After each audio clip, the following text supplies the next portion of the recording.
Welcome back, everybody. In studio, we are joined by Professor Elmarie Biermann. She's the Director of Cybersecurity Research. Prof, welcome. Thank you. Thank you for inviting me. Thank you so much for coming into the studio. Prof, you chaired a very interesting discussion regarding the future talent in terms of leadership in cybersecurity as well as the team. Can you give us kind of a recap of what's the discussion, the key points that came out of the discussion?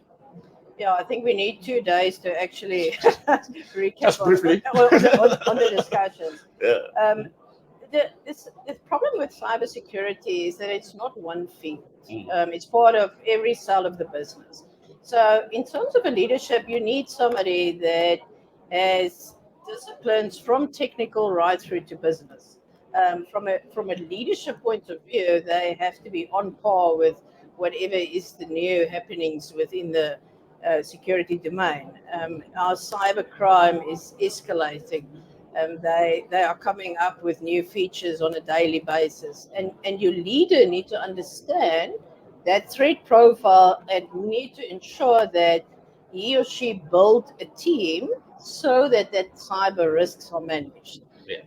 So within in the panel today is that we've got quite a great team of people that responded to them. And I think the biggest issue currently is getting our youth through the cycles of becoming part of this sort of exciting cyber domain. Yeah. And what are we going to do about that? And what are some of the trends that you think will define cybersecurity in terms of talent going forward?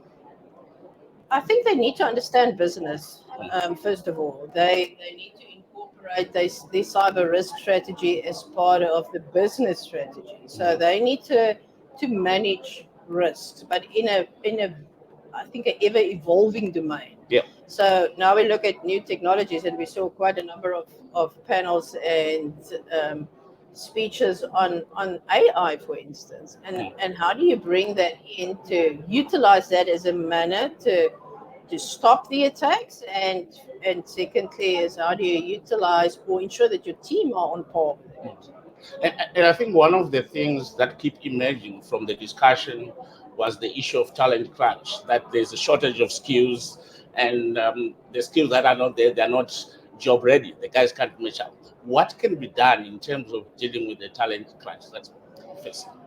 I think there needs to be partnerships between government and the private sector. I think our universities, quite frankly, didn't come to play. They I think are still stuck in this notion of you have to complete a degree and then you start specializing within security.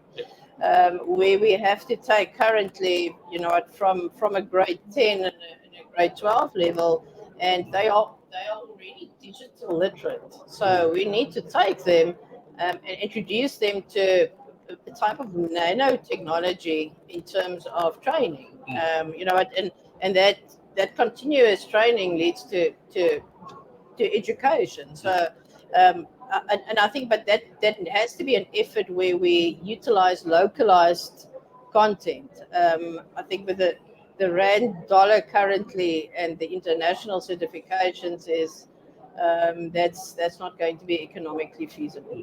And in terms of relationships between the private sector and the government, how do you see this work? Because I'm looking from a policy point, and Yes. as well as maybe a regular kind of view. How do you see this relationship panning out?